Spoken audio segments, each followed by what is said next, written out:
황금 물고기 대구의 길을 찾아 나선 길. 이제 아이슬란드로 갑니다. 아이슬란드는 화산암으로 뒤덮인 섬인데요.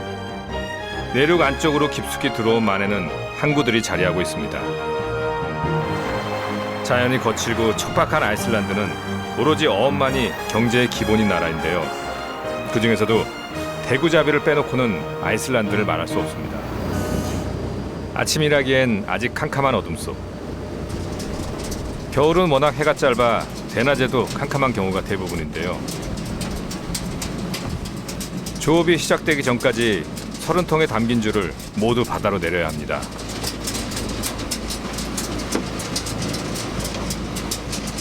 대구잡이의 미끼로는 고등어가 쓰이는군요.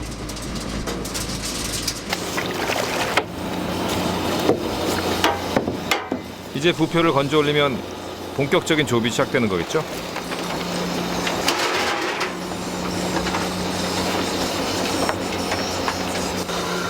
자, 바다에 던진 줄을 감아 올려 볼까요?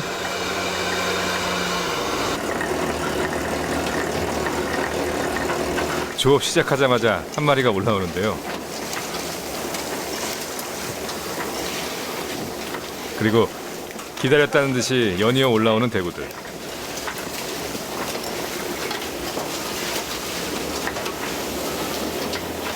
자연이 거칠어 척박한 아이슬란드에 대구는 몇 안 되는 소중한 천연 자원입니다. 화산과 빙하가 도처에 널려 있고 기후까지 혹독한 황량한 섬. 아이슬란드 사람들에게 대구라는 생선은 어떤 의미일까요?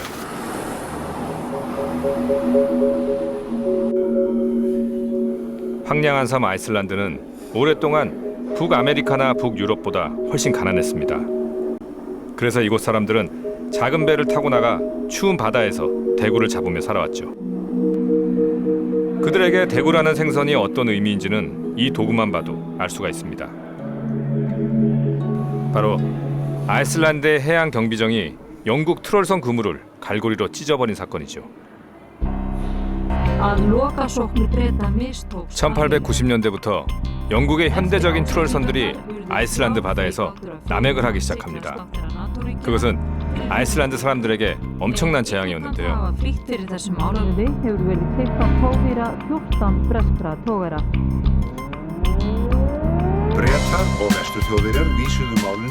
영국 트롤선의 거대한 그물이 아이슬란드 해양 경비정이 끄는 갈고리에 의해 찢어지게 되면서 두 나라는 본격적인 대구 전쟁을 치르게 됩니다.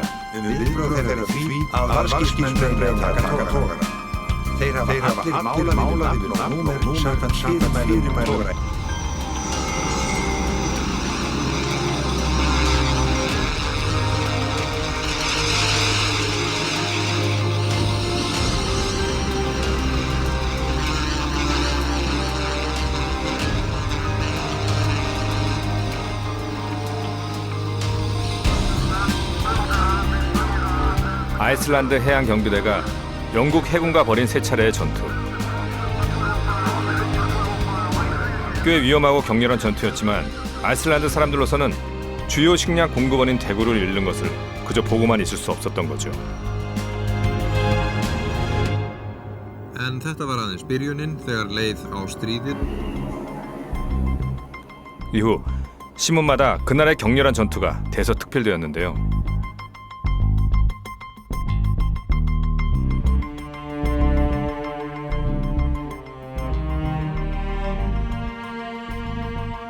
아이슬란드 사람들은 자국 어장을 침범하는 외국인들이 문제의 주범이라고 생각했습니다.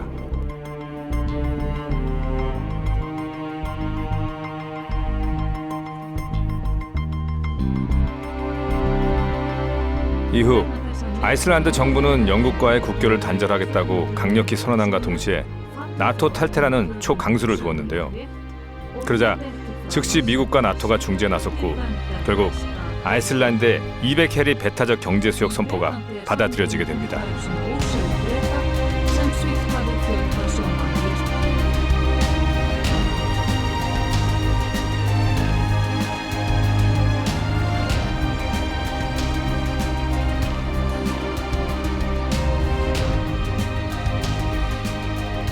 약소국 아이슬란드는 벼랑 끝 전술로 200해리까지 바다 영토를 점차 넓혀가는데요.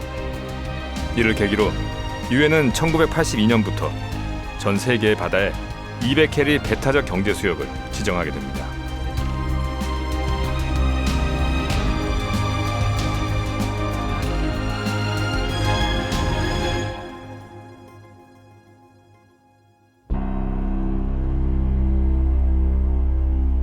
대구 전쟁에 참여했던 해안 경비정은 당시에 긴박했던 상황을 어떻게 기억하고 있을까요?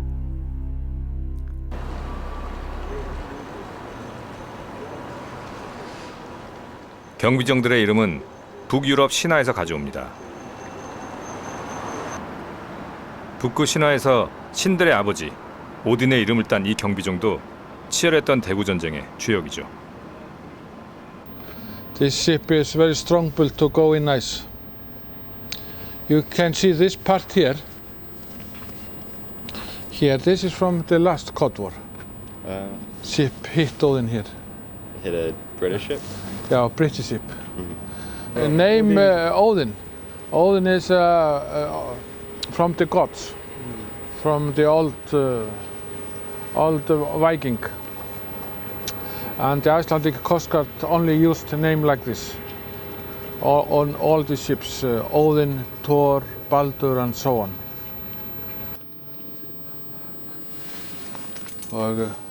조타실로 한번 들어가 볼까요? It's upside down. The 12 is here. 당시 선장에 앉았던 의자도 그대로 있네요. The time.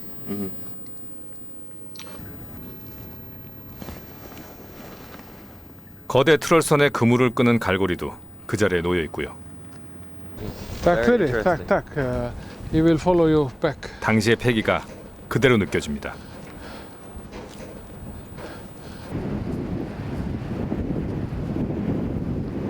눈 쌓인 산을 등진 푸른 바다에 드디어 여명이 밝아옵니다.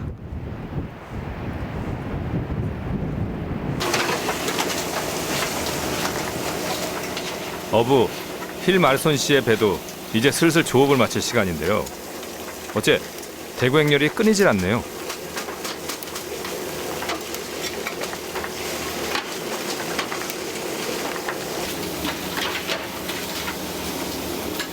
조업이 막바지에 이르면 손놀림은 더욱 바빠집니다.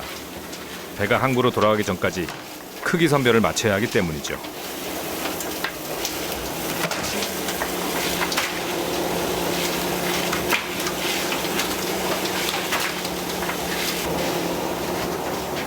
손질을 마친 대구는 곧바로 얼음에 채워서 신선도를 유지합니다. 수심 80여 미터가 넘는 깊은 바다. 경제의 중심이 어업인 아이슬란드는 어족 자원을 보호 차원에서 어업인 모두가 쿼터 시스템에 따라 할당량만큼만 잡을 수 있습니다.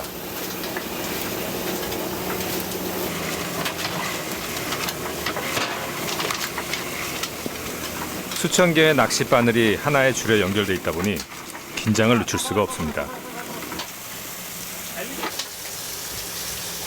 자칫 줄이 엉켜버릴 수가 있기 때문입니다.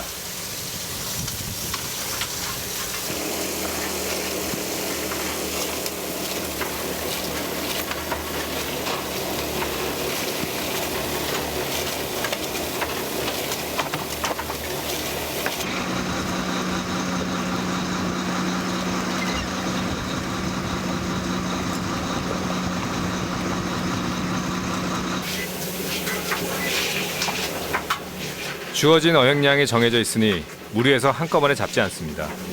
Já, sætir inni, Halldór hérna. Hvað segir Guður? Það ekki? 1년 365일 날씨 좋고 대구 가격이 좋을 때 잡습니다. Það ekki. Já, á bæ.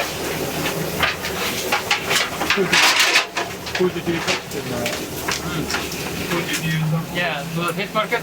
I'm giving him our numbers of the fish, how much and how many different sizes and species also, haddock and cod.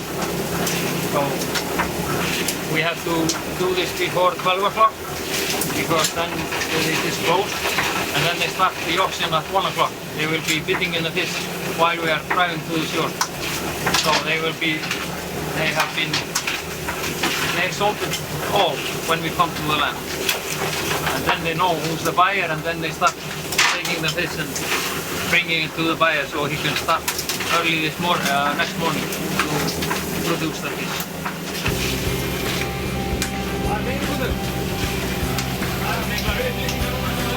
할당량을 채운 어부 힐마르손 씨도 이제 조업을 마무리할 준비를 하려는데요. 이 마지막 대구까지만 잡고 말이죠.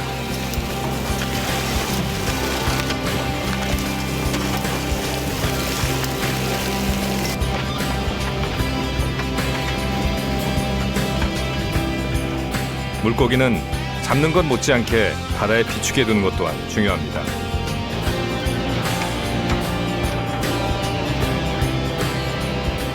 아이슬란드 정부와 어업인들 모두 그걸 알고 있는 거죠.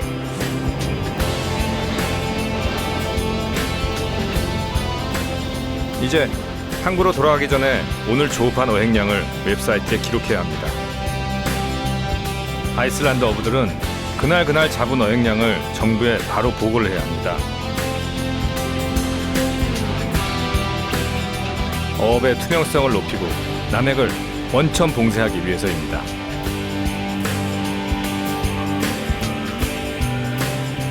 그러면 항구에 도착하기 전에 미리 경매가 시작되는데요.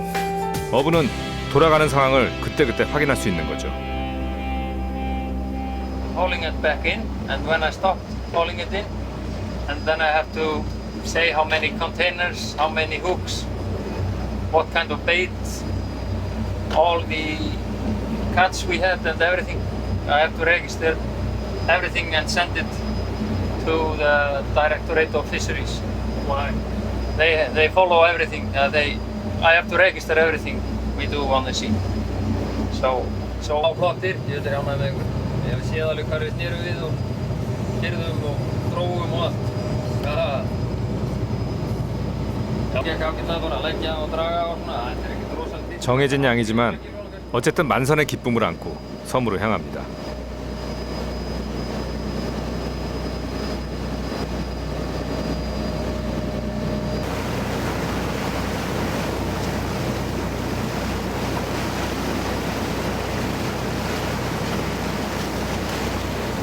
We initiated the quota system and fisheries management system that is still working today, and it is based on scientific research in order to make sure that we utilize our stocks in a way that will manage them and keep them in the optimal size. What's been going on now in the recent years is that our stocks are growing generally, and we are, although we are fishing fewer tons than in the 1980s, we are getting more value for the catches we do land.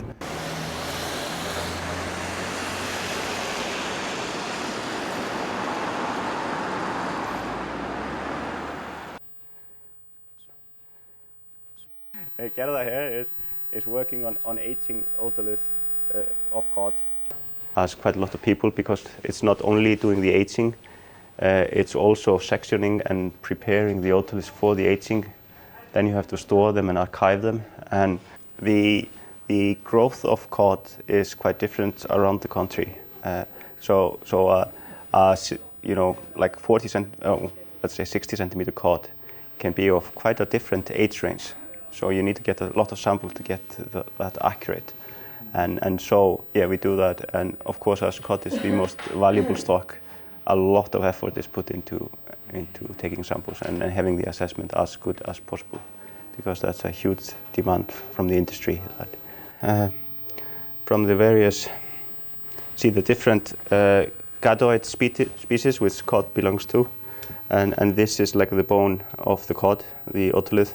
And this is sectioned around the middle, and from that they can age it, the ring, the thin section you saw earlier. The Institute is actually responsible of giving advice on the exploitation, the maximum sustainable yield of the the exploitable stocks here in Iceland, and also has the legal responsibility of doing marine research in its widest context here in Iceland. 아이슬란드 풍경의 주인은 사람이 아니라 자연입니다.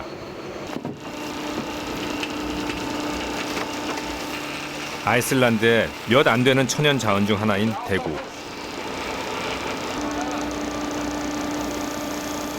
많다고 해서 끝도 없이 잡는다면 어느 순간 더 이상 잡을 대구가 남아있지 않을지도 모릅니다.